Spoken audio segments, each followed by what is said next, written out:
শেখ হাসিনা আওয়ামী লীগকে কবর দিয়েছে। বিএনপির চেয়ারপারসনের উপদেষ্টা আবুল খায়ের ভূঁইয়া বলেছেন, রায়পুর মহিলা কলেজ প্রতিষ্ঠা করেছি আমি। প্রতিষ্ঠা করায় শেখ হাসিনা কলেজটি এমপিভুক্ত করেনি। একজন প্রস্তাব নিয়ে এসেছে, বেগম ফজিলাতুন্নেসা কলেজ নামকরণ করা হলে এমপিও ভুক্ত করা হবে। এটি ছিল আওয়ামী লীগের কাছে দলীয়করণের সর্বোচ্চ প্রভাব। এখন কোথায় তাদের দল? এখন মুখও কেউ আওয়ামী লীগের নাম নেয় না।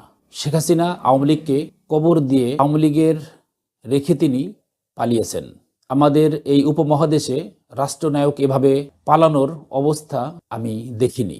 শনিবার সন্ধ্যায় লক্ষ্মীপুর সদর উপজেলার দালালবাজার নবীন কিশোর উচ্চ বিদ্যালয় মাঠে সমমনা ঐক্য পরিষদের জাতীয় শিক্ষামূলক প্রতিযোগিতার পুরস্কার বিতরণ অনুষ্ঠানে তিনি এ সময় নবীন কিশোর উচ্চ বিদ্যালয়ের সাবেক শিক্ষক আব্দুস সুবহান ও শশীভূষণ নাথকে সংবর্ধনা দেওয়া হয়। পরে আজান, কোরআন তেলাওয়াত, দেশাত্মবোধক গান ও জিয়াউর রহমানের স্মৃতিচারণমূলক বক্তব্য প্রতিযোগিতায় বিজয়ীদের মাঝে পুরস্কার বিতরণ করা হয়েছে।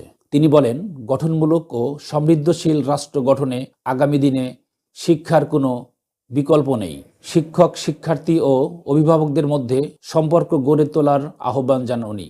যদি পরিকল্পিত অনুযায়ী আমরা এগিয়ে যেতে না পারি, তাহলে এদেশ থেকে দরিদ্র ও বেকারত্ব দূর করা সম্ভব হবে না। মানুষের অধিকার প্রতিষ্ঠা, গণতান্ত্রিক মূল্যবোধ প্রতিষ্ঠা করতে হবে। হাসিনার অহংকারপূর্ণ কথা আর দাম্ভিকতার সাথে দল পরিচালনায় আজকে মানুষ এই ধরনের কথা বলতে বাধ্য হচ্ছে যে হাসিনা নিজেই এ দলকে কবর দিয়েছে। আমরা যখনই ৯৬ নির্বাচনে যখন হাসিনা ভোট চেতে আসে, আমরা দেখেছি মাথায় তার কালো কাপড় বাঁধা, হাতে তসবি, এই ধরনের অভিনয় ঢঙ্গি করে সে ভোট চেতে এসেছে এবং শপথের সময়ও তাও দেখেছি আমরা এটা।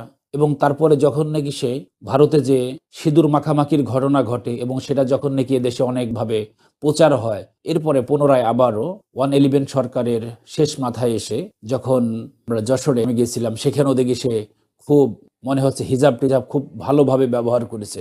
ভারতের জানে যে এদেশের মানুষ আসলে ধর্মপ্রাণ মুসলমান। এদেশকে যদি এই ধর্মপ্রাণ মুসলমানদের কাছ থেকে যদি তার ভোটের পায়রুটি আদায় করতে হয়, তাহলে তাকে এই ধরনের কিছু কৌশল অবলম্বন করতে হবে, এটা জানতো। সেই এর প্রেসক্রিপশন ফলো করেই সে এই ধরনের নাটকীয়তা নিয়ে আসছে। আমরা যখন দেখতাম খুব কঠিনভাবে তার বিরুদ্ধে আলোচনা হচ্ছে, তখন মাঝে মাঝে আমরা শুনতাম যে সে তাহাজ্জুদ পড়ে।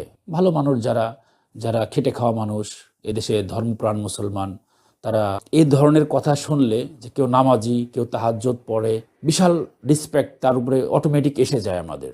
তো আসলে যে এগুলো ছিল সম্পূর্ণ তার রাজনৈতিক অপকৌশলকে বৈধতা করার জন্য একটি যেই প্রক্রিয়া, সেটা আমরা বুঝতে পারিনি। অনেকে বলেছেন সে যদি এতই ভালো হবেন, তাহলে তার ঘর থেকে কেন বিদেশি বিভিন্ন ধরনের লাল পানির বোতল পাওয়া গেল কেন?